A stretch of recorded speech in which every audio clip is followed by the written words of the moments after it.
welcome to the debate. Today we are diving into a really profound question about human nature. Yeah, a massive one. Right. And it's drawn from this idea of the infallible society.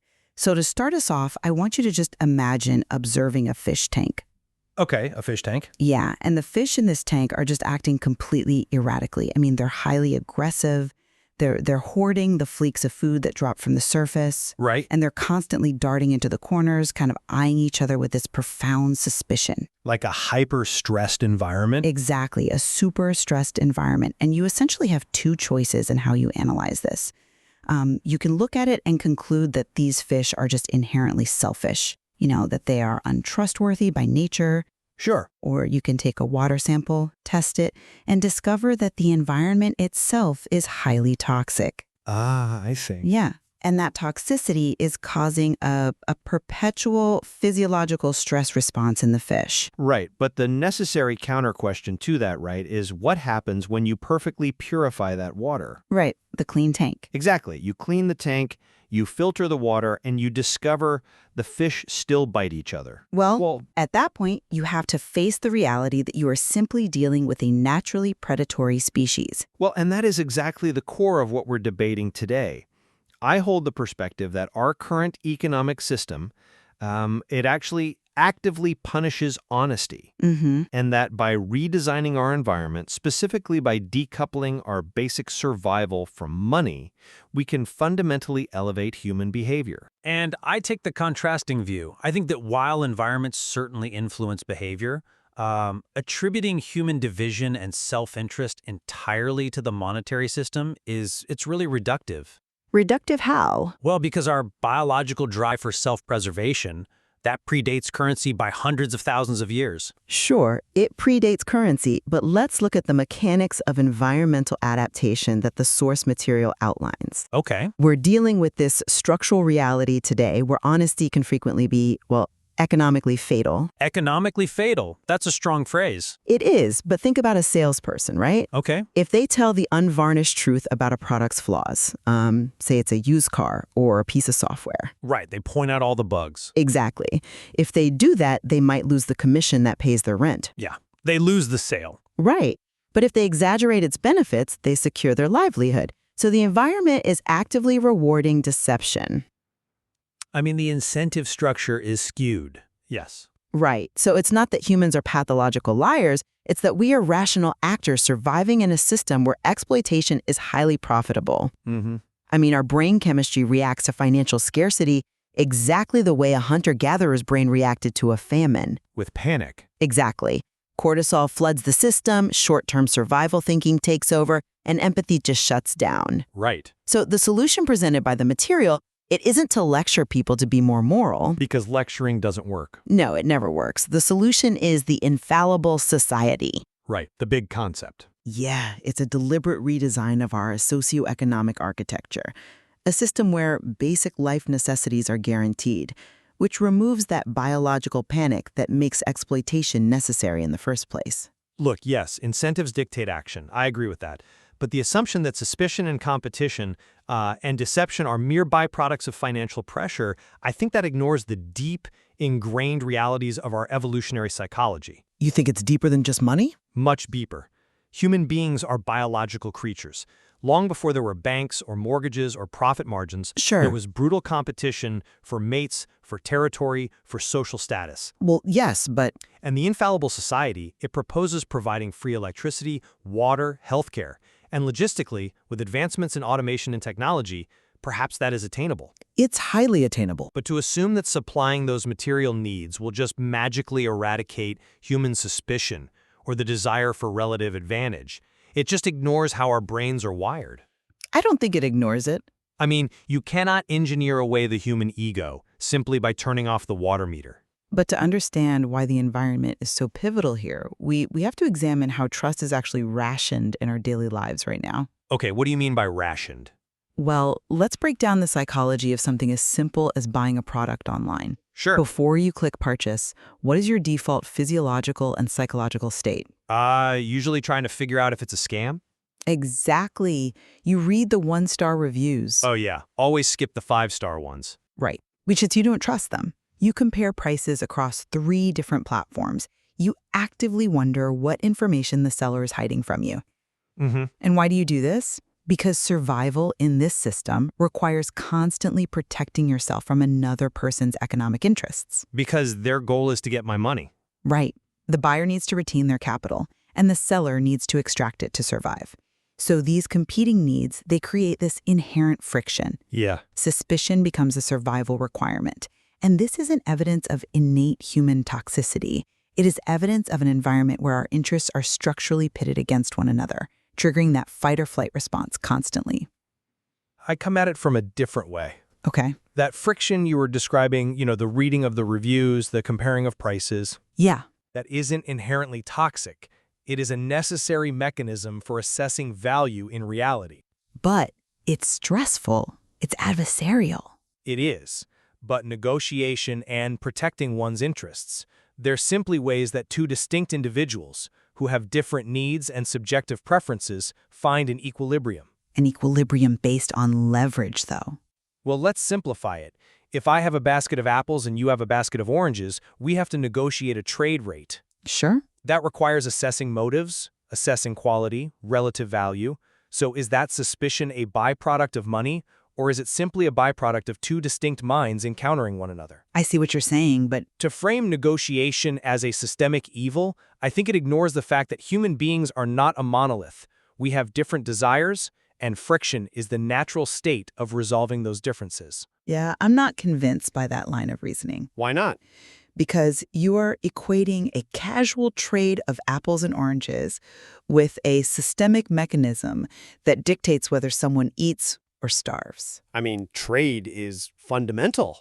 It is, but the material brings up a really profound point about how this is learned. Learned behavior. Yes, think about a child watching adults navigate the world. Okay. The child constantly hears things like, how much profit can we make on this? Right. Or can you grind them down on the price? What's my margin? Which is standard business practice. Exactly. But the child observes this daily and absorbs a subconscious neurological lesson. Which is what? That everyone in the world is trying to maximize their own position at the expense of others. And this normalizes defensiveness. When you expect someone to protect their interests against you, you preemptively protect yourself against them. Right, you put up your guard. And then they see your defensiveness and they become more suspicious of you, and they protect themselves even more. A feedback loop. It is a compounding cycle of deception, and it's born entirely out of economic incentives, not natural hostility. See, you are observing a behavior, but misdiagnosing the root cause.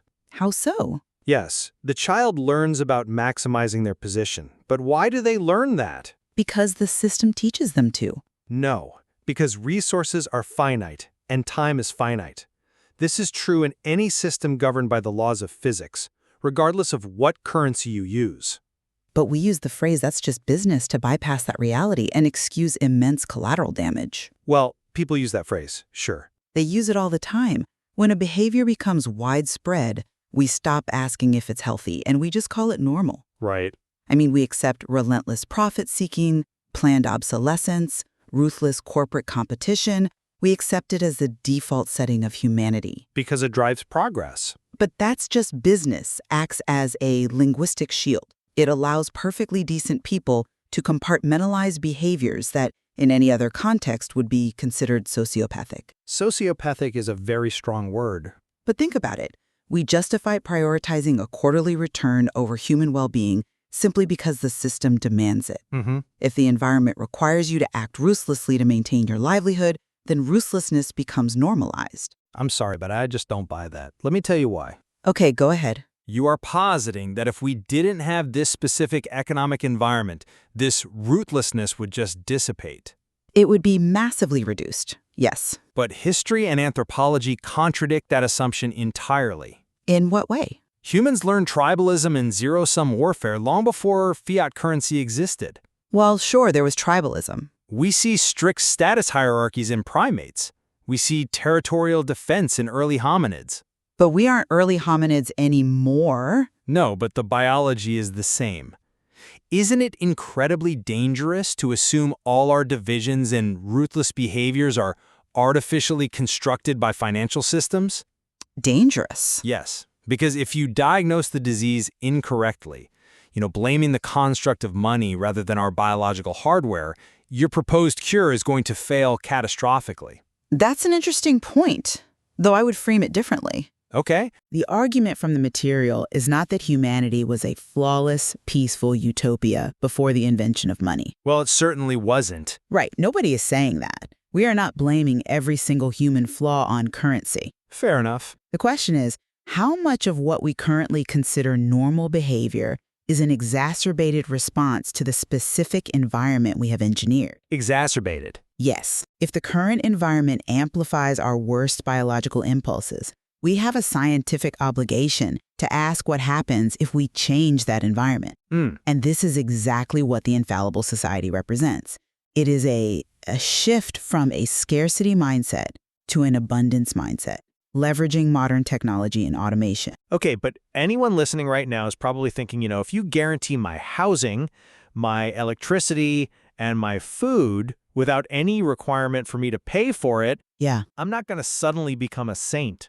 I might just stop working entirely. You think people would just do nothing? How does the Infallible Society account for basic human laziness? Well, Furthermore, if you remove the monetary conditions that make exploitation profitable, what replaces them? what do you mean what replaces them? Money is just a proxy for power and access. Right? If you remove the monetary friction, human beings still have an innate drive for status, for influence, for mating advantages, for social hierarchy. True. But the consequences of that competition change. Do they?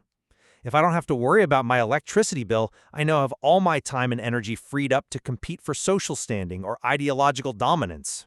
I mean, maybe. But Look at highly insulated environments today where basic needs are completely met. Academic institutions, for instance. Oh, sure, the ivory tower. exactly.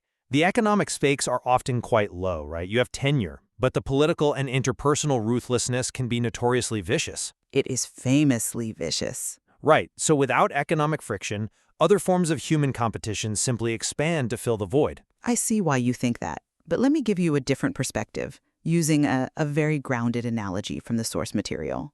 I love a good analogy. Think about the difference in human behavior at an a la carte restaurant versus an all-you-can-eat buffet. Okay, interesting. So in an a la carte system, you pay per item. You're constantly calculating, rationing and guarding your plate because your resources are limited. Because every bite costs money. Exactly. If someone takes a fry off your plate, you get defensive. Very defensive. Right. Now look at the buffet. The food is abundant and it's guaranteed. Okay. People do not stuff mashed potatoes into their pockets to hoard for later. No, they don't. No, they simply take what they need, they eat, and they relax. Their behavior changes completely because the neurological trigger for resource scarcity has been turned off. It's a nice image, but Wait, think about what you were just saying about academia. What you're describing in academia is still an environment of artificial scarcity. scarcity of what? Scarcity of tenure, scarcity of publication slots, scarcity of prestige within a broader system that still operates under a capitalist paradigm. I mean, prestige is always scarce. But the Infallible Society asks, can we design a society where the buffet model applies to our fundamental survival needs? Survival needs, sure. When you spend enormous effort telling people, be honest, don't cheat, don't exploit, Yeah. but you leave them in an a la carte system where cheating gets them fed, you are fighting a losing battle. The buffet analogy is clever. It really is. But it assumes the kitchen preparing the buffet runs automatically. Well, with automation and AI, Someone has to farm the potatoes. They have to transport them, cook them, and clean the dishes. yes, but The baker doesn't bake bread out of benevolence. He bakes it to make a living. And in doing so, society gets fed. right, Adam Smith's invisible hand. Exactly. If you remove the financial incentive to bake the bread, or to maintain the power grid, or purify the water, you are placing an enormous gamble on the hope that human beings will suddenly adopt a globally cooperative work ethic devoid of personal economic gain. But that assumes human intelligence and motivation only activate when threatened with starvation or poverty. It's a pretty strong motivator. It is, but the material points out the human beings have an immense capacity to create, to solve, and build out of pure curiosity. out of passion and a desire to contribute. I agree we have passion, but is it enough to run a power grid? Look at open source software. Okay, Linux. Yeah, Linux, Wikipedia. Open source software runs a massive portion of the global internet, and it was built by people collaborating for free. True, but they usually have day jobs. But they still do the work. Look at scientific research or the arts. The Infallible Society suggests that our potential is currently bottlenecked by an environment that forces us to spend most of our energy just trying to survive against each other. So you're saying if we didn't have to survive against each other, we just naturally build and create? If we utilize automation, AI, and advanced infrastructure to handle the baseline physical labor, humans are free to do what we actually excel at. Which is? Complex problem solving and innovation. Okay, but how exactly do we test this without risking immense collateral damage? Collateral damage? We are talking about fundamentally re-engineering society. Yes. Historically, when visionaries attempt to construct utopian environments from scratch, the results have often been catastrophic. Because they force people into it? Precisely because they assume human nature will bend entirely to their new systemic rules. But this is where the methodology of the time traveler becomes essential. The time traveler persona from the text. Right. The author of the source material uses this persona to present this concept, not as a dogma, but as a strictly empirical proposition. Okay, empirical how? This isn't a movement demanding blind obedience. The revenue generated by the books, the videos, and the creative work discussing these concepts, it isn't funneled into personal wealth. It is directed entirely toward making the idea tangible. Building the actual society. Exactly. Building the physical and digital infrastructure of this society in the real world. The mandate is entirely transparent. They say, judge the idea, judge the reasoning, and eventually judge what we build. That is transparent. It's not asking anyone to simply believe. It's asking people to watch what happens to the resources and evaluate the results. That's a compelling argument, but have you considered the scale of the variable you are testing? The scale? You are testing human civilization. True. Now, I concede profound respect for the time traveler's stated standard. Which one? The idea that if someone improves the system, the project adopts the improvement. If someone builds a genuinely better system, the project steps aside and lets the better idea win. Yes, the best idea wins. That level of intellectual honesty is exceedingly rare. It really is. But you cannot simply put a society in a petri dish. If you change the foundational incentives of survival, you are experimenting with human lives and human stability. But what happens if the experiment fails? What happens if removing economic pressure results in infrastructural collapse, or worse, a new breed of non-financial tyranny? if it fails, we learn. We learn while people suffer? No, the critical distinction here, and this is vital for the preservation of human freedom, is that the Infallible Society is an experiment with people, not an experiment on people. Ah, coercion versus consent. Exactly. An experiment on people implies essential authority forcing participation. Right, the utopian disasters of the 20th century. Exactly. An experiment with people requires consent.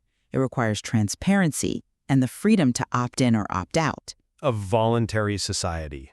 It is a shared, voluntary inquiry.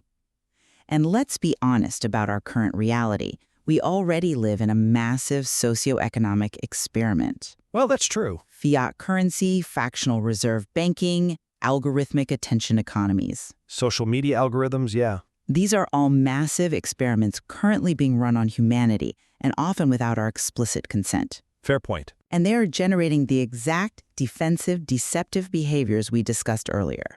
They are jacking up our cortisol and isolating us. The time traveler is simply proposing a conscious, consensual experiment to see if another way is possible.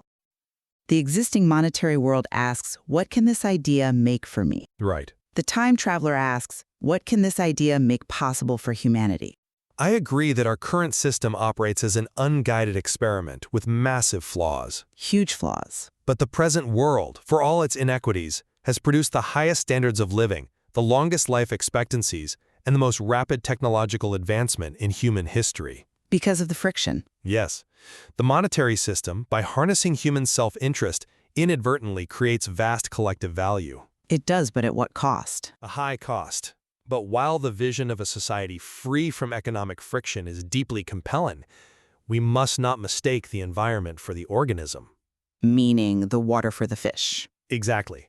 Economics did not create our self-interest, it structured it. Hmm. If we are to experiment with altering the foundational incentives of society, we must do so with our eyes wide open to the reality that human competition will adapt to whatever new system we create. It will definitely adapt. If we mitigate the harshest edges of economic survival, which is a noble goal, we will still have to contend with the complexities of human nature. Yet, despite our divergence on human biology versus systemic design, there is a profound point of convergence here drawn straight from the material. I think so too. We both agree that the current world has not solved everything. Clearly not. We both recognize human intelligence is extraordinary.